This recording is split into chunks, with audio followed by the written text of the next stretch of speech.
it is appropriate.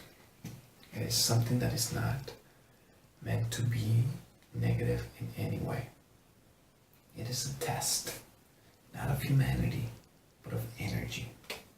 That's the best way that I've come to understand it. It's a test to see if the Creator would come into a play. It would come into a scenario.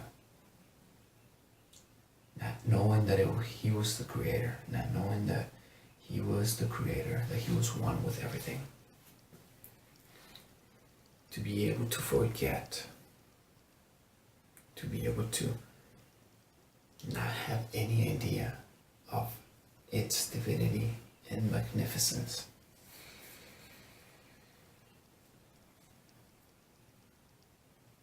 To be able to come on a mission to find out, to be able to find Himself itself. That was the mission. That was the mission. We won't get into details, but there was plenty of opportunities for that to, well, not plenty, as a matter of fact, around 4 or 5 times. There's a cycle. There are cycles, and we won't go into this because it's a little bit more technical, but we'll stick with the basics.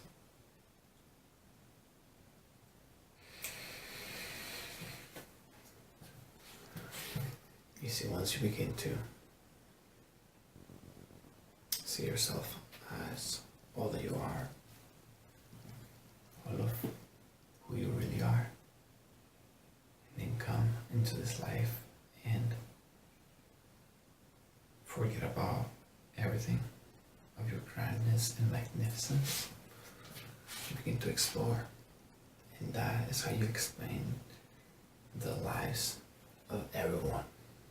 You see, for there's no path, for the God within them has no path. They come to experience, to be on the best path possible to finding themselves. It's not often that happens. It's not often.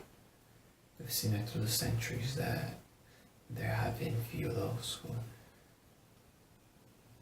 isolated themselves in mountaintops and the outskirts of the villages because they weren't different, because they understood that they were one with everything. They understood. And now as we enter in this new age, in this new consciousness era, this era of consciousness, let us begin by accepting the simple facts of the reality of who we really are.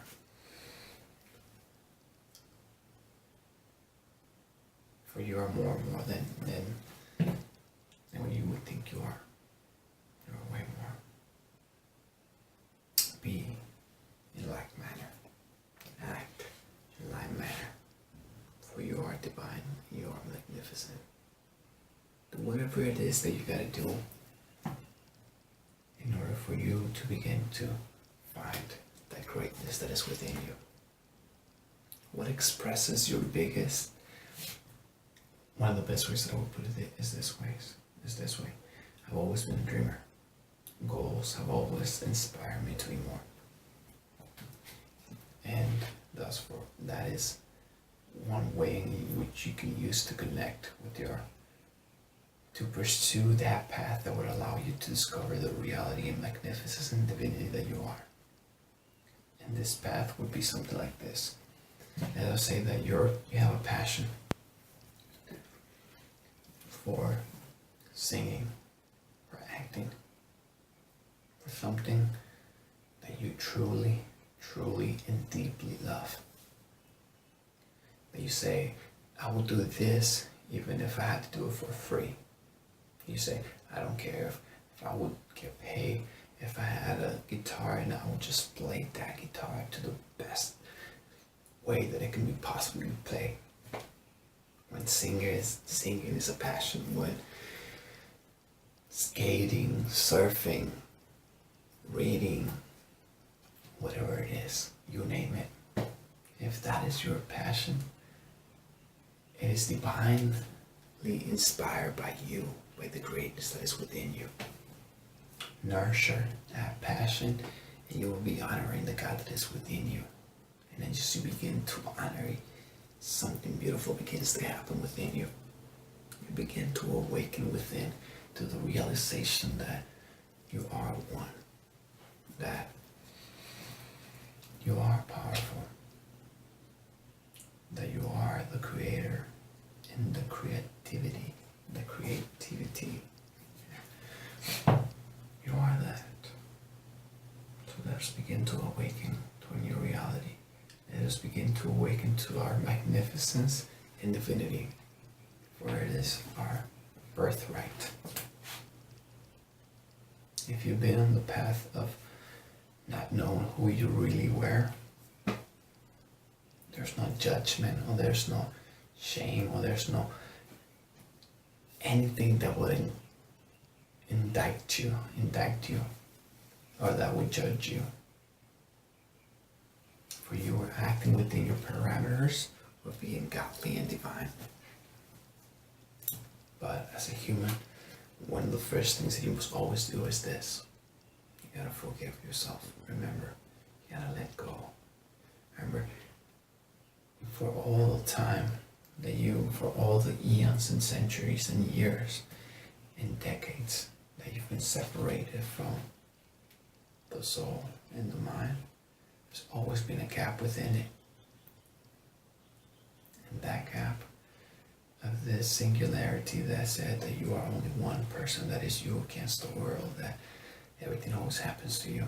That understanding that you had the biggest cheerleader, support, best IT, you name it. You had the best world down here. But you never realized that you were also that. There was always a gap. For the test was made that way, to see if you would ever attempt to get in touch with the other part of you that is big. That was the catch. That was the test. That was the test of energies. Not in human soul, not in just in energies. Just in energies. That was the test. That has always been the test, and there will never be any judgment for whatever it is that you do. There's no judgment whatsoever, for you have been acting within the parameters of your divinity. If there's something that I've learned early on, it's that in all your humanness, you are divine, and you are magnificent, and you truly are. In all your divinity and magnificent, you are divine. You truly are. And it couldn't be any other way, because you are the creator. To judge yourself is to judge the creator. And you can't judge the creator because he's out of the parameters of human mentality and human rules. Forgive yourself. Let go of whatever it was, or whatever that doesn't serve you anymore. Let it go. Let it go and accept that whatever happened in your life, that whatever, if someone hurt you, if you hurt somebody, if whatever it is, that it does not serve your biggest purpose, that does not serve you and your ability to understand and come in contact with your divinity and magnificent, whenever it does not serve you, let it go. Remember, taking the first steps and believing and having the faith that you are the creator is being able to command those things that are unpleasant and that no longer serve you to go away. Take a leap of faith and believe. Take a leap of faith and believe that you are the creator, that the greatness within you has your back. Forgive, let go. Accept that whatever you did, you did it with the consciousness of God, not knowing what he was doing. And you can't judge that. Let it go. The second that we begin, another pointer is this: fear. You must eliminate fear now at once, for it does not serve a purpose. Fear is a null mentality. Fear, it's that rod, it's that space that is filled in between your mentality and your soul, that which separates and doesn't permit for it to be a connection. It's fear. That which is in between, that is fear. That is one sure way that you put as the mechanism that would not allow you, that would put you to the test. I guess you can call it that.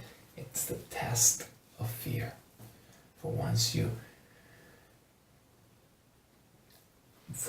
when you're designing as a creator your test to come into this world, you imposed in yourself many obstacles to see if it would allow you to remember who you really were, remember? Mind, soul, that would allow you to breach that gap. But you weren't going to make it easy. I mean, at some point you did have the ability, you had dispositions that would allow you to choose from when you're a spirit that would say, you know what, this I'm going to do this, I'm going to do that, I'm going to do this, I'm going to do that, I'm going to do that. You had certain dispositions, but once you were in those paths, it was up to you. Once you came into the real world, it was up to you to choose whatever it is that you had to do. And you set yourself barriers that would keep you from, that would encourage you and see if it stopped you from seeking your purpose, which was to know yourself.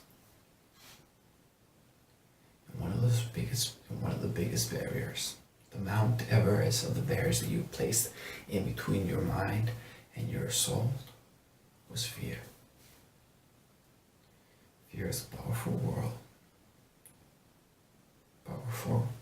Powerful word. It stops people on their tracks. It's a destructive word for whatever it is. Fear. Fear of what, Noel? Fear of disease, illness, fear of violence, of you name it. The fear of darkness, the fear of what if, the fear of failure, the fear of success, the fear of, you name it. No fear is healthy. No fear whatsoever is healthy. Now, there's two kinds of fears, and the one that I am speaking of is the fear that lives in your consciousness, for that is the barrier that is within, that is the barrier that you face to bridge the gap between you and the mind.